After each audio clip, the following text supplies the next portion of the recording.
औज़ुबिल्लाहिमिनश्शैतानिर्रजीम बिस्मिल्लाहिर्रहमानिर्रहीम।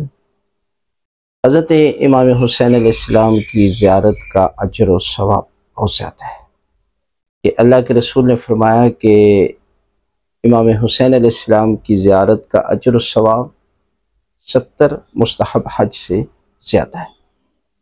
अब सहाबा इकराम ने अर्ज़ की, या रसूलल्लाह 70 मुस्तहब, तो आप सवाब को बढ़ाते गए, यानी इस कदर सवाब बयान किया कि हर मोमिन की तमन्ना है कि वो करबला की ज़ियारत करे। और हर इमाम ने फरमाया कि आपको चाहिए कि आप नमक के साथ खाना खा लें, लेकिन इमाम हुसैन अलैहिस्सलाम की ज़ियारत को तर्क न करें, इसलिए कि जो भी अगर आपकी दुआ कबूल नहीं हो रही तो इमाम हुसैन अलैहिस्सलाम की ज़ियारत के नीचे, इमाम हुसैन अलैहिस्सलाम के रोज़े के नीचे आप दुआ करते हैं तो परवरदिगार दुआ को कबूल करते हैं।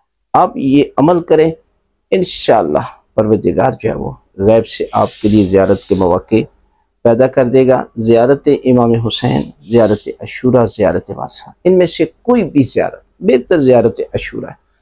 आप जो है वो मकान की छत पर चले जाएं, आसमान नज़र आए, वहाँ ये ज़ियारत रोज़ाना 40 दिन तक इसकी तलावत करें और उसके बाद 2 रकत हदिया ज़ियारत इमाम हुसैन या ज़ियारत अशूरा या ज़ियारत वारसा पढ़ते हैं तो खुदावंद आलम आपके लिए जो है वो करबला की ज़ियारत के लिए असबाब मुहैया कर देगा और यकीनन आप करबला की ज़ियारत करेंगे। लिहाजा आपकी नीयत, और हर मोमिन की नीयत होती है, लेकिन उस नीयत के लिए अमली कदम भी उठाना होता है।